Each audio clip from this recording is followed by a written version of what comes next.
Hai, Assalamualaikum warahmatullahi wabarakatuh. Kemarin ada yang bertanya bagaimana cara memegang pisau pada setiap bentuk teknik lemparnya, baik itu teknik spin, teknik no spin, ataupun teknik half spin. Sebenarnya mungkin sudah banyak ya video, dan video saya juga mungkin sudah ada, tapi kemarin saya cari, saya lupa kasih judul apa. Yang pasti teman-teman, ketika kita mau melempar pisau, sebut saja tiga teknik yang umum ini ya, teknik no spin, teknik spin, teknik half spin. Teknik yang berputar, teknik tanpa putaran, dan teknik setengah putaran kan gitu.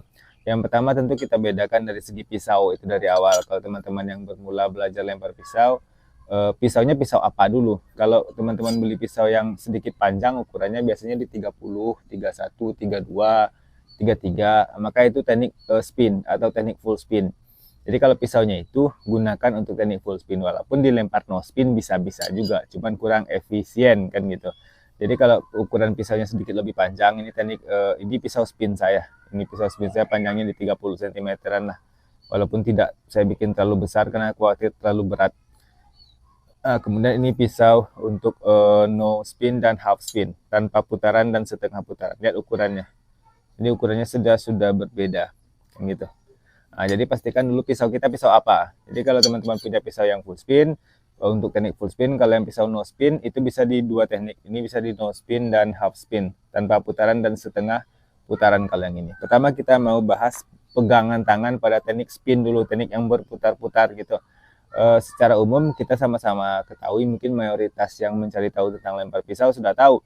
Teknik spin ini teknik yang terikat dengan jarak.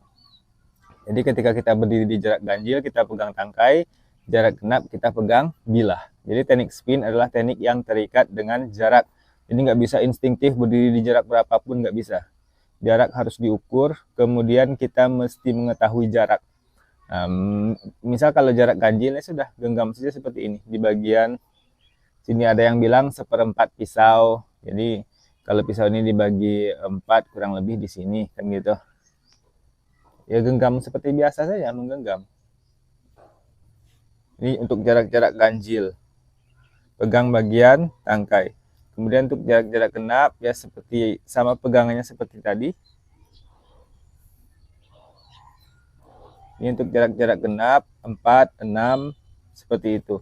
Jarak-jarak ganjil 3, 5, 7 dan seterusnya. Kurang lebih seperti itu, genggamannya biasa saja.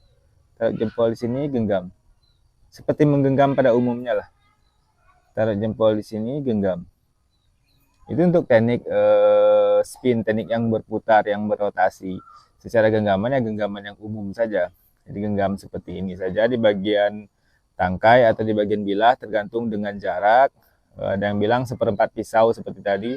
Kalau ini seperempat ya kurang lebih seginilah.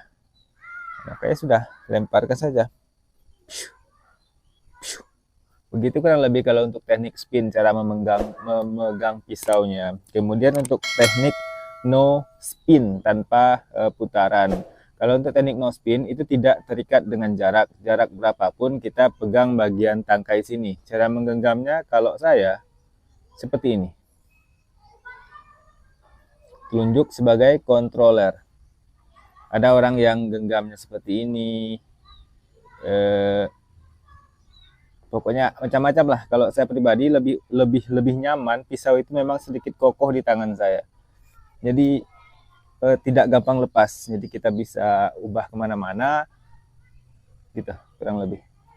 Ini genggaman saya.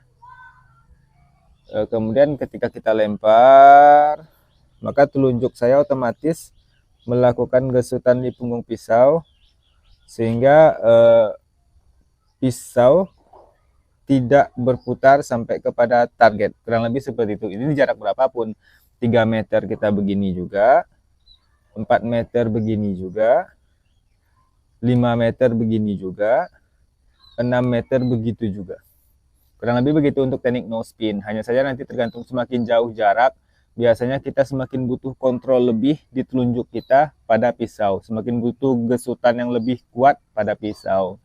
Itu untuk teknik no spin. Kalau teknik half spin, teknik setengah putaran, genggamannya seperti teknik no spin, hanya saja di sebelah sini. Jadi di jarak berapapun, genggamannya seperti ini. Jarak berapapun kita buat pisau setengah putaran. Jadi telunjuk ini kita gunakan untuk mengontrol laju pisau, diusahakan hanya setengah putaran saja. Jika jarak dekat seperti ini, jika semakin jauh jarak, maka semakin setengah putarannya semakin lama. Pokoknya intinya bagaimana pisau kita buat setengah putaran dengan menggunakan kontrol pada telunjuk di jarak berapapun. Mau 3 begini, mau 4 begini, mau 5 begini, 6 begini, 7 begini. Genggamannya sama seperti teknik no spin saya tadi.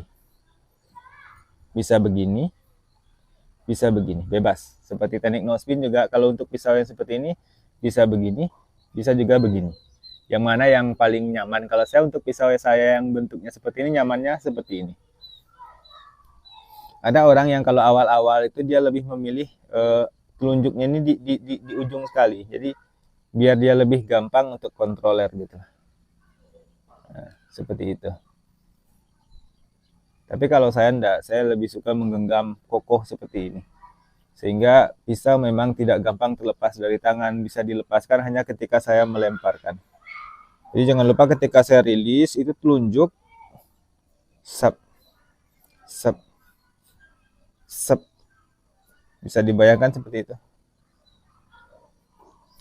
Gitu loh. Sehingga pisau gerakannya kita manipulasi agar dia tidak berputar. Karena secara alamiah dia akan berputar ketika kita lemparkan kan gitu. Itu kurang lebih cara-cara menggenggam pisau pada 3 teknik lempar pisau yang berbeda, baik spin, no spin ataupun half spin. Sekian, semoga bermanfaat. Assalamualaikum.